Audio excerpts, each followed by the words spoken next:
No, I think I was hooked. So once we did our first STR, I was like, I want 5 and I want to go as quick as possible. And I absolutely saw the value in the community and the content. And I think we really did leverage all of the information to kind of not necessarily impact number one, but everything that we've done since our first. Hi, I'm Wyatt. And I'm Grace. And you're listening to our dad and your host of the Vacation Rental Revolution podcast. What's up, guys? Welcome to another episode of the Vacation Rental Revolution podcast. I'm your host, Shawn Moore, and we're back with my favorite episodes, which is talking to short-term rental investors willing to share the ups and downs and everything in between of their journey into investing into short-term rentals. And we've got Shane and Michelle Grimm today. And thanks for joining us, guys. I'm excited to have this conversation and dive into your journey of short-term rental investing. Yes, thanks so much for having us. We're avid listeners to the podcast. Great to be here, Shawn. Awesome. So you know the drill. You know what we're going to be talking about.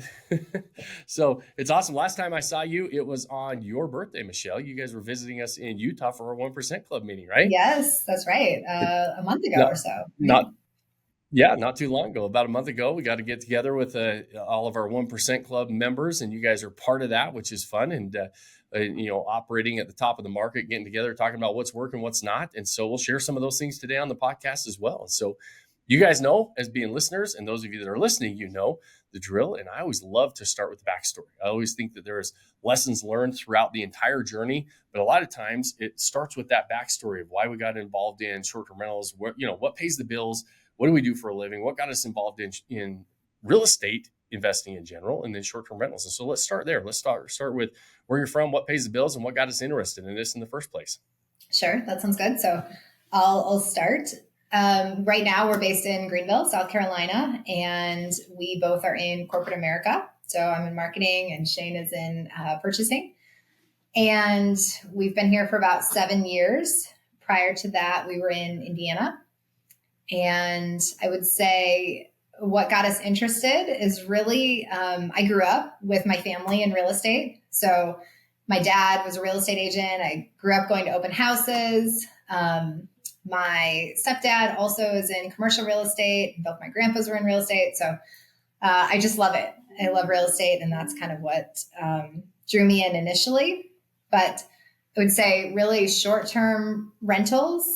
We started our journey in 2019. And it was because I actually was on a girls' trip. And we stayed in an Airbnb that was up on Lake Huey. And actually, I loved it so much that I came home and I told Shane that we should buy it. And I was like, huh? That property. You're like, hey, we're in. Let's buy it. About it. So it was that property. That was it, right? Yes. And we actually went on the path, which maybe you can. Yeah. I mean, so obviously it's an interesting idea. But, she came back. She was excited after being with the girls. And I'm a bit more of the practical, logical one. And I thought, all right, let's explore this a little bit further and see if there's something there. And so when we started to research it, it was interesting, what we found and the options that were out there. And I think probably the pivotal part for us is we actually contacted the lady who was self-managing that Airbnb.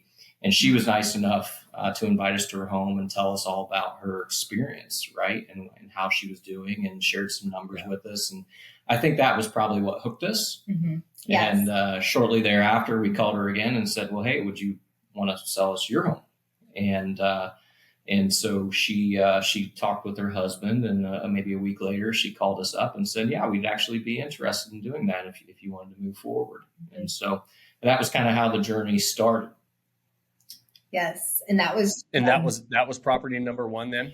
No, that failed miserably. No. So she said yes. And then, okay, so tell me what happened from there. Yeah. So we went through the process. We got a mortgage company, and we shared our 10 million documents with them. And so we got about 2 weeks to close, and the bank got spooked. Based on it being an investment property. It was like 2 miles further than what their rule was from our primary residence, which they found out. And so they wanted another 5%. Mm-hmm. And then about 3 days before we closed, they sent me a questionnaire. I answered the questions because I was at work, and apparently one of the answers they didn't like very well about what our intentions for the home was. And, I was just trying to be transparent. We plan to rent this, but also use it. And so they got spooked again. They came back. They asked for another 5%. And it was for us, it was overwhelming because we were on our own. We didn't have a real estate agent. We had no one that we could confide in. We just called it off. Yes. We hadn't joined Vodacy yet. No. So that was kind of the point where we said, okay, let's take a step back and pause, because we weren't prepared to move forward. And then I think everything started to really take off around that market. And we started looking at other homes kind of shortly after that. But it was also on Lake Kiwi. Yes. Yeah. Yes. But still, I mean, homes were going very quickly, over ask, all cash offers. The market got so hot that people were getting, a dozen offers on day one. Yes. And we couldn't. Right. And so this was post-COVID now. You're are you mid 2020s? This is just before. Where are you at now? Yeah. This was kind of 2019 timeframe. Okay. End of 19. Yeah. Yes. And so, we tried. I think we must have put bids in on 7 or 8 properties and never won. Mm-hmm. Never won. Yeah. And so we were obviously discouraged. And we kind of had to collect ourselves a little bit. And so we're on the northern end of South Carolina, and one day we thought, well, let's go look at the coast. Obviously this lake is difficult, but there's a lot more to South Carolina. So let's go look at the coast. Mm-hmm. And so we were hooked up with a realtor down in the Charleston area, and we packed up the kids. We took a weekend and we just went and looked at properties all along the South Carolina coast, and ultimately put a bid in. It was accepted, and lo and behold, the home didn't appraise. And not only did it not appraise, it was like $100,000 off. Yes. And the seller would not negotiate. They just told us, okay, well, give us another $100,000. And so that deal fell through. And at that point, we were really, really down. We were like, okay, maybe this is just, it's a sign. It's not for us. Yes. Something could be wrong. But our realtor called us up about 2 or 3 days later, and she said, hey, I have an interesting opportunity. Have you ever thought about building? And so we said, well, no, but let's look into it. And we found a great builder, and that stuck. We signed the contract, and a year later, we were in our first STR. Yes. And timing was perfect because we locked in pricing and everything 2021. And then COVID hit and things started to go up in terms of building materials, the cost of homes. Right. And we ended up closing early 2022. And it was great. I mean, our builder was fabulous. He delivered exactly what we were looking for, high quality. A month, I think, delay is really what we had. But in the end, it worked out really well. We're so happy we didn't buy the duplex that we were looking at before. And that's the one that we have today in Edisto, South Carolina. Yeah. It's interesting too, because a lot of people, like you guys know that, like when I tell people the market was really, really hot in 18 and 19, inventory was still low. People were making multiple offers. A lot of people that weren't buying, they think that just happened after COVID, but that market, the inventory levels have been really low for a while, right? In 17, 18, 19, we were like, I mean, we're still competing with every property in a lot of these markets. And so you guys saw that. And, when you look back, it's been a really exhausting process on the acquisition side for a number of different reasons, really for a 5 or 6 year period, right? And the major underlying factor in a lot of these markets is inventory levels have been low for that amount of time, right? And then you've had spikes in demand throughout it when, like you said, everybody was, you're getting properties that are going on the market, and within 24 hours, they've got dozens of offers on them. Right. And it's really hard. And to your guys' credit, it is discouraging. And there's a lot of people that will just say, it's a sign, I'm out. Right. We're going to do something else. We're not going to keep looking down this road. And especially it's hard when you're kind of on an island by yourself. You started this off, by yourself, right? You got, that first one, it was just you guys and the sellers. The next one, you're working with an agent, it sounded like, but it's not like you got a whole bunch of people around you that are like making it happen and doing good things. And, and you're like, okay, that can kind of keep me going, even though it's discouraging. I can see that it's working. Right. And so to your guys' credit, that's a 2 or 3 year period those are big decisions to just stay in the game. Right. And be able to keep going. And maybe that was karma rewarding you with a good build job, because there's a lot of people that's a struggle too. Right. Yeah. It's like, hey, this is like, it's nice that went well for you, because that's a wild card, especially during that period, or really any period. But during that period, especially, you're locking in prices. You've got a good builder. He's on time. He's on budget. Like that's a dream. Right. And you're able to build the house the way you wanted it. I'm curious on designing the house, right? When that wasn't really in the cards, did you have a really good idea of kind of what you wanted, because you hadn't really been in the short-term rental game either yet? How did you go about designing what the house was going to be, just based on your personal experience, or what process did you go through there? Yes. So we joined actually Vodacy the week after we closed. So you're absolutely right. We, we were taking the steps towards setup and said, okay, let's join Vodacy. This is a major investment. It will be great to have the community. And it's been great. We're very happy with that decision. From a design perspective, we went through the process of acquiring furniture and doing the kind of visioning around the design over the time frame that we were building. So it actually worked out really well. And I love that piece of it. So setup and design is something that I really enjoy. So it wasn't overwhelming. I would say it was fun. I think she's grossly underestimating what she did. So she had storyboards. Her and her sister mocked up the rooms in a program. What was the name of the program that you were using? Canva. And really had a beautiful idea of how each room was going to look.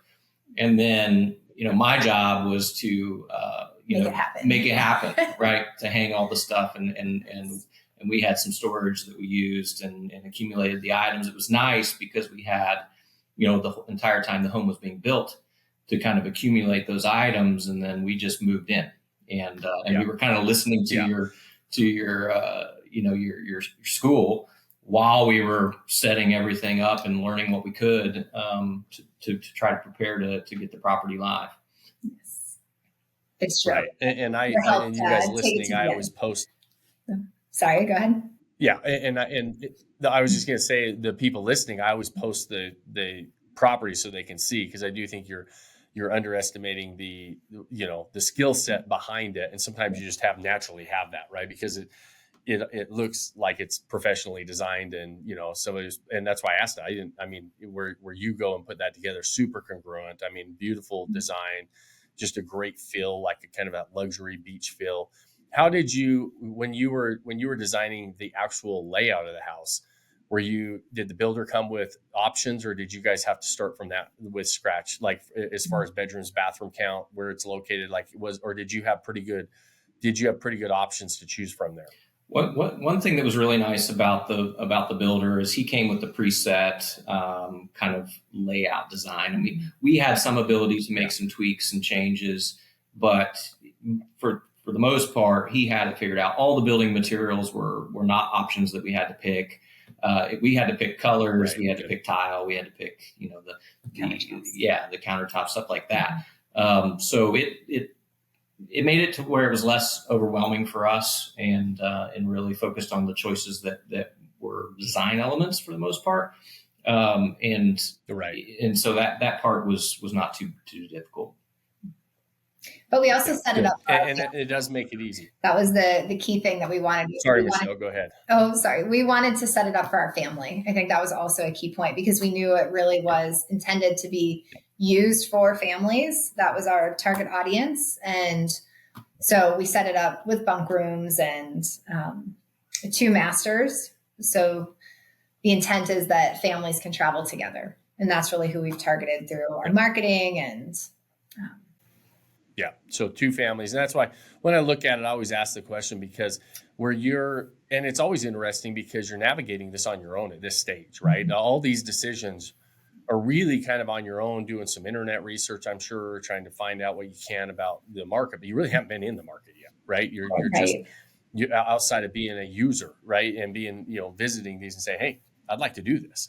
And so then you joined the community, our Odyssey community, after you buy the property, like you said, right after you close. And a lot of the design elements are already picked out. You've already got the furnishings. You've already got the actual, the look and the feel of the property. And then you're saying, okay, now there's all this. Now I'm tapping into a community to try to really accelerate my progress. And walk me through that decision, because that's also a time frame where a lot of people will look and say, well, I've kind of figured a lot of this out. Now I'm ready to just go live, right? I mean, do I really need to surround myself with a whole bunch of additional resources and advice on doing something? What if I did it wrong? Do I have to go back and do it again? Like, because that's a stage where like, do I really want to get more advice at this stage? What if I don't want somebody to tell me to change it, right? Right. No, I think I was hooked. So once we did our first STR, I was like, I want 5 and I want to go as quick as possible. And I absolutely saw the value in the community and the content. And I think we really did leverage all of the information to kind of not necessarily impact number 1, but everything that we've done since our first. So we've now flipped or set up 2 short-term rentals. We did finally get one on Lake Huey, and we renovated that, set it up, used it for a bit, rented it, and started to get, pretty consistent bookings. Mm-hmm. It was performing well, but really it wasn't directly on the water. It had amazing mountain views, but we really wanted something where the kids could run outside and jump in the lake. And so we ended up selling that one. It worked out really well. And then we went into number 3, which we also did a similar, it was kind of an underperforming short-term rental. And we're back to Edisto at this point. But yeah, it's really helped kind of propel the next steps and accelerate our progress, I would say. Yeah. Just to add to that. So, we probably weren't your best students, Shawn, because what we did, because we joined and, maybe the first several classes we'd already passed that point.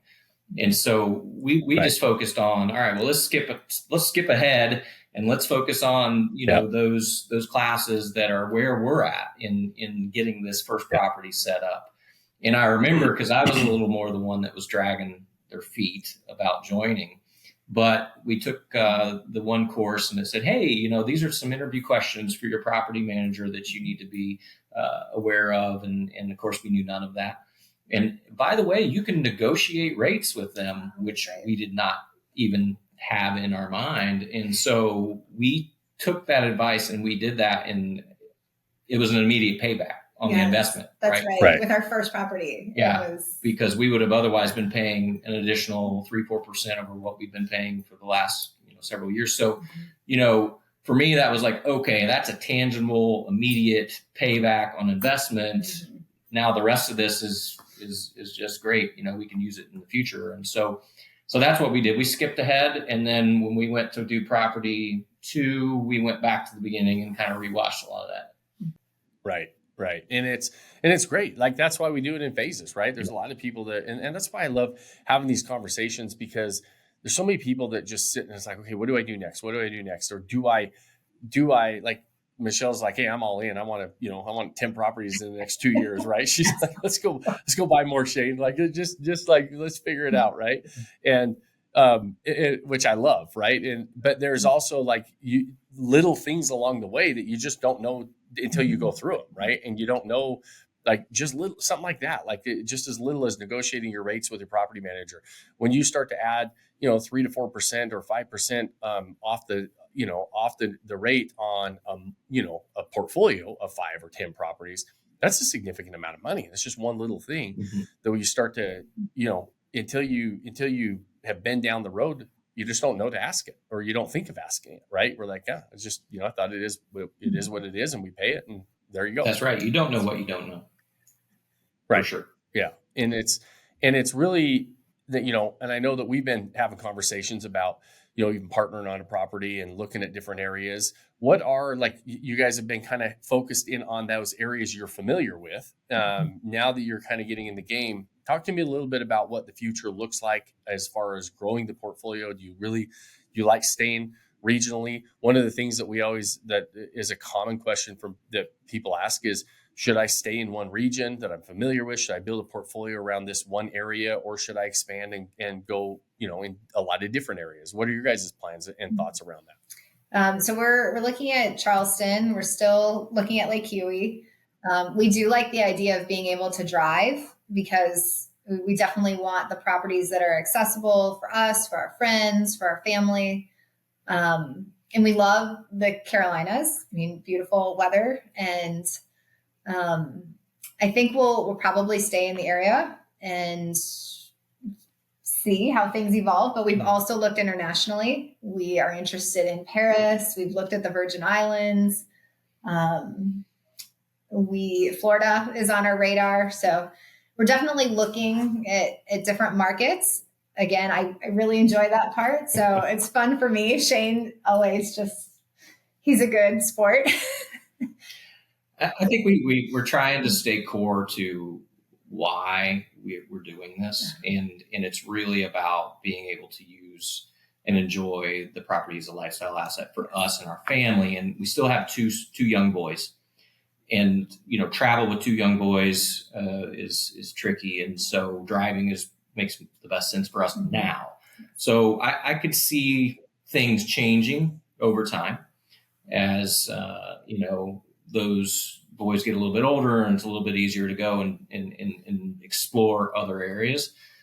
So we're stepping our toes into other areas outside of South Carolina, but for now we're trying to stay close. Yeah, good. And I love that you hit on why we're doing it, right? This is one of the questions I always ask, even in these conversations, is, what's the ultimate reason that you really got into this? What is the reason that we wanted to build a portfolio like this? Because it's usually not, we just wanted to make money, right? It's ultimately a combination of a number of different things. And when you've got, you've got the young boys and you've got the family, and we're like, hey, we want to go create these memories. That's why a lot of people ask me, they're like, if I had to say, what is better, to keep it really regional or in one spot? To be honest, once you build a really good management team and your resources in one area, you can actually, you tap into those resources a lot easier than having to go build a team all across the country. And that, and you're probably going to make more money because you learn a market. You get really good at understanding what an opportunity looks like, what an opportunity doesn't look like. And you can expand really quickly in one specific market. My why is I have them all over the place, but it's very similar to your guys' why, is that I want my kids and my family to be able to experience a lot of different types of areas, right? We live in one specific area out west, and we love it, but there's so many other cool areas, right? And I want my kids to be exposed to that. So I personally lean toward, for a similar why, but a different strategy of having them kind of more spread out, because I want to be able to expose them to different things. But to your point, they're, airline tickets are expensive. You have to plan it out a little bit more, when you have to go buy 4 of them instead of just, you two jumping on a plane somewhere, and you got younger kids and it's harder to travel, like you said, with their schedules. And so you don't use them as much. And it's absolutely true. We're seeing my why was I want them to experience all this stuff. Well, they're at an age right now where they're 13 years old and they're involved in all kinds of stuff. And it's we can't ever get away. It's but if I could drive on a weekend, I could use them more. But ours are we have to fly to them. I can't drive to many of mine. And so it's kind of, my why is kind of backfiring a little bit until they get a little bit older. We can get their schedules a little bit more figured out. Yes. I think the good news is at different phases, they make sense, right? Like it's nice now to be able to drive. Maybe in a few years, we'll have a different perspective, but I think certainly it's all laddering up to the longer term vision, which is let's just continue to set ourselves up for retirement and have assets that appreciate and that we aren't necessarily paying for. And that we can go and use and enjoy, Yes. and our family can too. Because we value the experience Yeah. and the time together. Awesome. Speaking of experience and all that, like I always ask a question. Sometimes it's hard because this is a harder question because sometimes it's hard for us to answer about our own properties, but you guys are part of the 1% club. This property is in the top 1% in the market. Like it's really hard to do. Like obviously 99% of the market is not in the 1% of the market. Right. And so what do you think are the reasons? What are the levers that you guys pulled? What do you think the reasons are? And I'll help you with what I see from the outside looking in as well. But do you have anything that you're like, I think this is really helping us operate and stay at the top of this market?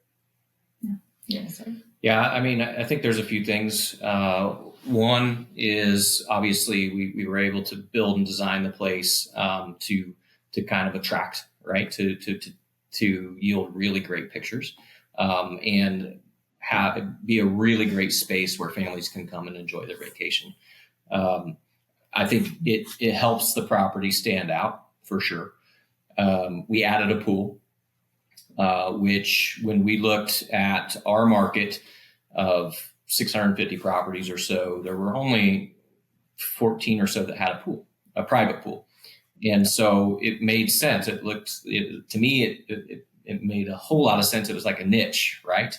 And so, I think those two things, but then also we try to keep that property looking exactly like it does in the pictures. And when we go and we stay, we do a lot of extra things that, our management company doesn't do for us, or we could hire it done if we wanted, but we're very particular to try to keep that home looking just like it does in those pictures, so that when people come and experience it, it's exactly what they had expected to have and experience in their mind. Mm-hmm. Yeah. Anything to add to that, Michelle? No, making sure it's differentiated for sure. That's helped. Making sure we provide the experience. Other than that, the only other thing I can think of, Shawn, is we've spent a tremendous amount of time on pricing, and then she does all the Instagram marketing stuff. And so, I think those two things for sure help us out. Mm-hmm. Pricing's difficult. It takes a little time to kind of figure that out, and I'm not even sure that we completely have yet, but it's a journey. Mm-hmm. Yeah, it's definitely, and I would agree with you. I think it all starts with the foundation of creating a great experience. One, and part of that experience is just really dialing in and understanding what you guys want, right? You are your target audience, mm-hmm. and you put these properties together. I see it over and over and over, especially those of our Vodacy family and the Vodacy portfolio that operate in the top 1%. So many of them are like, hey, listen, we designed it exactly how we wanted to use it. And you become part of the target audience. You take great care into making sure that experience is there for you guys and your family and how you travel. And then all of a sudden that you're able to articulate that and deliver that to other people. And they feel that. They're like, hey, it's truly an extension of you guys. And it's not like, hey, I'm buying a property, I'm going online and I'm grabbing some secondhand furniture, I'm going to throw it in there because it's a rental, it's just going to get hammered anyway. It's not that attitude. It's like, hey, we're going to put these properties together exactly how we want them for us and our family. We're going to go look at some competitive advantages like the pool. For sure, you're in a beach community. You're not on the beach. And typically in a beach community, people rely on the proximity of being on the beach to operate in the top of the market. You can operate in the top of the market without being right on the beach, but it's by paying attention to the other details and being able to deliver this amazing experience. And it all starts foundationally with you just saying, hey, listen, what would we want in this property? And you put all that time and effort in developing and curating this amazing experience. And then obviously with Michelle's marketing background and everything else, you're able to understand how to articulate that out to the guests. And to your point, Shane, people always say, we're gonna over deliver. And when somebody, my goal is to kind of come in and over deliver on what somebody's expecting.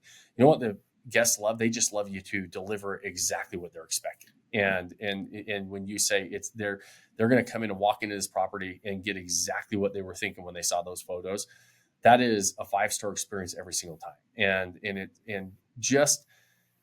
it naturally happens when somebody takes a great care in saying, hey, listen, I want to put this together as if we're using it and we're putting together the perfect experience for us and our family. You almost can't help but put together a great experience for somebody else. And I think that's where it starts. And I think that's for you guys, that's foundationally where it started, right? When you were getting in and why you hit the ground running and had so much success from the very beginning, and really doing it on your own from the start.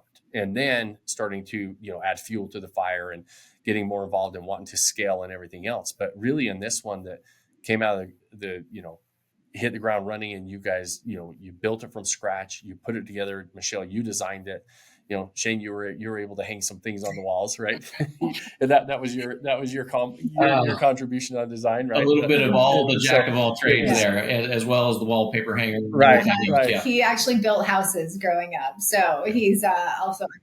He does more than just hang stuff on walls. Exactly. I'm giving him a hard time. Yes. Yeah.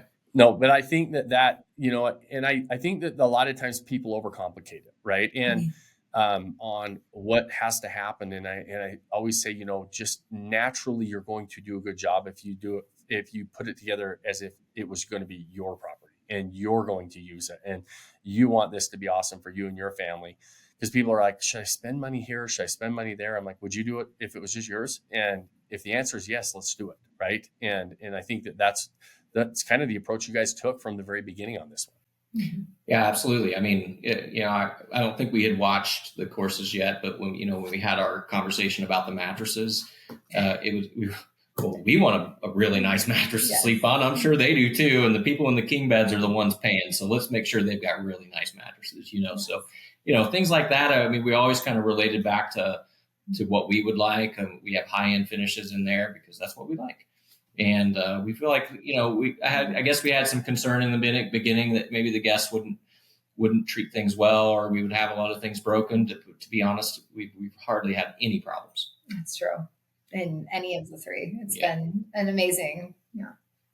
It's one of the biggest fears in the beginning for an investor that is putting these properties together with high-end stuff, right? And saying, well, is this going to get hammered? Are people going to steal my stuff? Are they going to ruin it? Is it going to get, and I have the least problems, the more money I spend on finishes and amenities and everything else, because I feel like it's like kind of that law of reciprocity. People are like, man, this is awesome. They really are, they really want us to have, nice things to use, and people appreciate it, they respect it, and you just don't have problems. And I think you guys saw the same thing as well. And it is always a fear, but I always say I have the least problems on the more luxury finishes that we put in, the more amenities we put in and offer for people to use, and they just appreciate it. The nicer the stuff, the better they treat it. Yeah, I think that's true. It's kind of that broken window theory, right? Awesome. Yeah. Yeah, exactly. Yep, exactly. So awesome, guys. Listen, you guys, I love these conversations. I think there's lessons learned a lot of times. I think a major lesson that I would like to highlight was something we talked about at the very, very beginning, because I think it's a really, really discouraging for a lot of people. And it has been for 5 or 6 years when you're trying to find a property and you're trying to identify either the first one or the next one, knowing that there's going to be properties that don't work out. There's going to be properties that just, something happens, whether it's financing, whether it's the markets, whether it's something changes along the way, or just a lack of inventory. You're looking at a bunch of properties and they just don't underwrite. And you're like, I don't know if this is going to be the right game for me. And you guys are, you experience that on your own, like I said, on an island by yourself. So you had a lot of grit and determination to get to where we're at today, which is awesome. And I think that is a major lesson, because it's there's a lot of people that are in the game right now currently that we talk to all the time. And it's just a struggle. Acquisition's a struggle, right? And I mean, you guys know you're trying to scale, we're trying to buy, and it's like, you have to be patient. It never ends on being able to say, hey, listen, I got to stick with it, because ultimately I'm going to find that right property. And Michelle, you said something as well. And sometimes we look back, the ones we lose, we're like, man, I'm so glad I lost that one. I'm so glad that actually happened. At the time, you weren't glad you lost the duplex, right? It's true. But it's something that is, that happens all the time. And for new investors or even seasoned investors, it can just be exhausting during that acquisition phase. So that's a lesson that I love to hear. I always ask at the end of these kind of conversations, if you had to go back and talk to yourself, in the very beginning, early on, or just now, what piece of advice would you give yourself to say, hey, remember this, and let's make sure we do this or don't do this moving forward? Mm-hmm. So I can start because it goes nicely with what you were just saying. So I am not the most patient person, but there's a saying that the win will come. Don't let the wait worry you. And I love that because I'm always thinking, when you're in the moment, you're in the day and you're going through something that's difficult, it can feel challenging. But I think when I look back and realize we've been in this for 5 years in this journey, and I think about, we're 3 STRs in, we're working on acquiring the 4th, and we've made progress. And that's what's exciting to me to think about, and where it feels like, okay, things are happening. It may not feel like it in the day and in the moment, but when you look back, it's a good feeling. So I think it's just reminding myself to take a beat. Breathe, wait, we're going to be good. Yeah. Shane's like, oh, real? I hope he's going to remind you of that. Michelle. He's going to keep telling you that. Well, I'm going to build a sign and hang it right on the wall for you. That's true. What about you, Shane? Anything to add to that? Yeah, I mean, for me, it's to, be confident in yourself that you can achieve way more than what you ever might think that you could if you just are persistent and are confident. And I think, we talked, it's quite easy to kind of get down in the dumps a little bit. I'm very fortunate that she has lots of vision and passion and endurance to move forward. But, just be confident when you can get there, the rewards are great. Yeah. Awesome. Believe in yourself, right? Mm-hmm. Everybody started from somewhere.